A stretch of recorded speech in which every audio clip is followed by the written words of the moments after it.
बिस्मिल्लाहिर्रहमानिर्रहीम। अस्सलाम वालेकुम।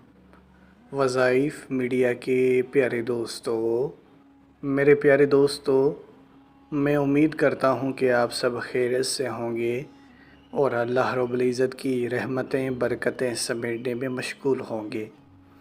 प्यारे दोस्तों, आज हम आपकी खिदमत में एक ऐसा मौज़ाती वजीफ़ा पेश करने जा रहे हैं जिसे आप सुबह, शाम और रात तीन बार पढ़ेंगे। और वो नाम क्या हैं जो कि आपने सुबह, शाम और रात पढ़ने हैं? वो ये दो नाम हैं, या गनी हूँ या मुगनी हूँ, या गनी हूँ या मुगनी हूँ।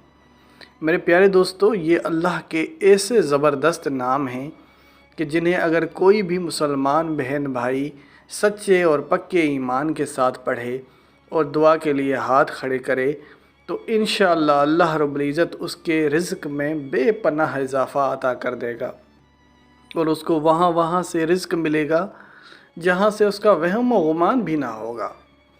मेरे प्यारे दोस्तों, इससे पहले कि हम वीडियो का बाकायदगी से आगाज़ करें और आपको आज के इस वजीफ़े की तरफ ले जाएं, आप सब ने मेहमानों से दरख्वास्त है कि जिन्होंने अभी तक हमारे इस चैनल को सब्सक्राइब नहीं किया वो सबसे पहले हमारे इस चैनल को सब्सक्राइब कर लें और बेल के आइकन को भी दबा दें ताकि आने वाली वीडियोज़ आप तक बआसानी पहुंच सकें।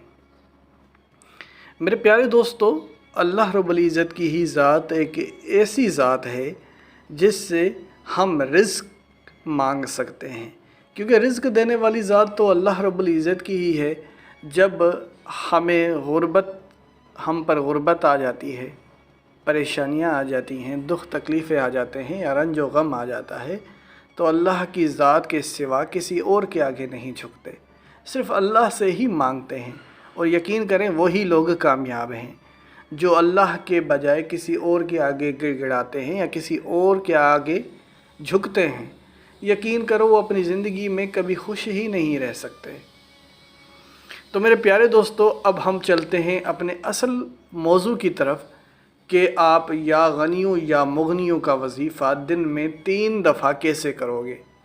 ये वजीफ़ा दिन में 3 बार आपने करना है और ये जान लें कि आपको इससे क्या फ़ायदा होगा। पहला फ़ायदा ये होगा कि आपके घर में अगर बेबरकती है तो वो बेबरकती से आपको हमेशा के लिए निजात मिल जाएगी। बेबरकती कैसे होती है? जैसे कि आपके घर में पैसे आ रहे हैं, रिज़्क़ भी आ रहा है, लेकिन फिर भी उसमें बरकत नहीं होती। या जब भी आपको तनख्वाह मिलती है तो तनख्वाह आते ही घर में कोई ना कोई बीमार पड़ जाता है या घर की कोई चीज़ ख़राब हो जाती है तो आपके पैसों में बरकत नहीं रहती और आपके पैसे सभी उन्हीं चीज़ों में ख़र्च हो जाते हैं। या फिर आपके घर में जो राशन होता है उसमें बेबरकती आ जाती है, खाने पीने की अशिया जल्दी ख़त्म हो जाती हैं और आपको तंगी का सामना करना पड़ता है। मेरे प्यारे दोस्तों, जब ऐसा मुकाम आ जाए तो हम यही कहते हैं कि रिज़्क़ में बेबरकती आ गई है। लेकिन ये एक अल्लाह का इम्तिहान भी हो सकता है। तो दोनों सूरतों में ये वजीफ़ा आपके लिए काम कर जाएगा। अगर अल्लाह की तरफ से इम्तिहान होगा तो यकीनन अल्लाह आपके लिए नरमी पैदा करेगा, और अगर वाकई में आपके रिज़्क़ में बेबरकती आ गई है तो आपने ये वजीफ़ा भी करना है और साथ में कुछ चीज़ें ये भी करनी है कि घर में हमेशा पाक और साफ़ रहने की कोशिश करें, हमेशा बावज़ू रहने की कोशिश करें और घर में खाना खाते वक्त बिस्मिल्लाह के साथ खाना खाएं, बुज़ुर्गों के आगे कभी ना चलें और घर में बच्चों को बद्दुआएँ ना दें। और बच्चों से दरख्वास्त ये है कि अपने माँ बाप को बद्दुआएँ ना दें, उनकी इज़्ज़त करें। तो ये ऐसी चीज़ें हैं जिनसे घर में बरकत आती है। अब कुछ चीज़ें ऐसी हैं कि जिनको अगर आप करते हैं तो घर में बेबरकती आ सकती है। उसमें से पहली सबसे बड़ी वजह यह है कि इबादत का ना करना या फिर इबादत में सुस्ती और काहली करना रिज़्क़ में बेबरकती का सबब बनती है। अब चलते हैं कि आपने ये वजीफ़ा कैसे करना है। सुबह, शाम, रात। सुबह यानी फ़जर के बाद, शाम यानी मगरिब के बाद, रात यानी इशा के बाद, 3 वक्त आप ये वजीफ़ा करें।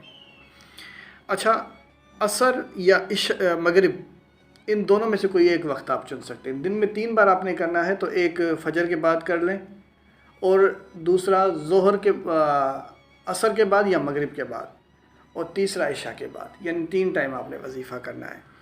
मगरिब और असर में से कोई एक वक्त आप चुन सकते हैं, वो आपकी मर्ज़ी है। तो अब आपने 3 बार दुरूद पाक पढ़ना है, और 4 बार आपने ये कलाम पढ़ना है, या गनियो या मुगनियो 1 हो गया, फिर या गनियो या मुगनियो 2 हो गया, या गनियो या मुगनियो 3, या गनियो या मुगनियो 4। यही अमल आपने फजर की नमाज के बाद, यही अमल आपने असर या मगरिब की नमाज के बाद, और यही अमल आपने इशा की नमाज के बाद, यानी दिन में 3 टाइम आपने ये पढ़ना है। लेकिन याद रहे, इनके अव्वल और आखिर एक बार दुरूद पाक होना लाजमी है, पढ़ना लाजमी है। यानी दुरूद पाक पढ़ा, फिर आपने या गनियो या मुगनियो 4 बार पढ़ा, और फिर आखिर में फिर एक बार दुरूद पाक पढ़ लिया। अब ये वजीफ़ा जो है, ये फजर की नमाज के बाद, या फजर की नमाज के बाद और उसके बाद असर या मगरिब में से कोई एक वक्त चुन लें नमाज के बाद, और एक इशा के बाद। इंशाअल्लाह जब दुआ के लिए हाथ खड़े करोगे तो अल्लाह रब्बुल इज़्ज़त आपके रिज़्क़ में बेपनाह इजाफ़ा कर देगा, और आपको इतना रिज़्क़ अता फ़रमाएगा कि आप बांटने पे मजबूर हो जाएंगे, लेने वाले हाथ देने पर मजबूर हो जाएंगे, कि अल्लाह रब्बुल इज़्ज़त आपको इतने ज़्यादा रिज़्क़ से नवाजेगा कि कभी आपको गुर्बत का सामना नहीं करना पड़ेगा। हमेशा खुशहाल ज़िंदगी गुजारोगे, बेबरकती घर से ख़त्म हो जाएगी, रिज़्क़ ही रिज़्क़ आएगा, और अल्लाह रब्बुल इज़्ज़त आपके ऊपर अगर कोई भी कर्ज़ा है तो आपको कर्ज़े से निजात मिल जाएगी। कितने मजबूर लोग हैं जिनके ऊपर बेहिसाब कर्ज़ा है, क्यों नहीं वो ये वजीफ़ा करते। आज मैंने आपके सामने एक अच्छी बात शेयर की है। आप में से बहुत से मुसलमान जानते होंगे कि आपके मुसलमान बहन भाई किन किन मुसीबतों में घिरे हुए हैं, तो आप उनको बजाय ताना देने के, बजाय उन पर गुस्सा करने के, बजाय उनको उन पे इल्ज़ाम लगाने के, आप उनको अच्छी बातें शेयर करें। ये वजीफ़ा आप उनको शेयर करें ताकि वो इससे फ़ायदा उठा सकें, और अपनी जितनी भी परेशानियों और मुश्किलातों का हल है इन वज़ाइफ से अल्लाह की मदद हासिल कर सकें। तो जब आप कोई भी अच्छी चीज़ शेयर करते हैं तो इसका अजर व सवाब न सिर्फ हमें, क्योंकि आप हमारी चीज़ शेयर कर रहे हैं, लेकिन ज़रिया आप बन रहे हैं, तो इसका फ़ायदा न सिर्फ हमें बल्कि आपको भी होगा। और ये भी सोचा करें कि आप अगर एक बार शेयर करते हैं तो आपका पैगाम लाखों लोगों तक पहुंच सकता है। इसी के साथ इजाज़त चाहूँगा। अपना बहुत सारा ख्याल रखें। अल्लाह हाफिज़।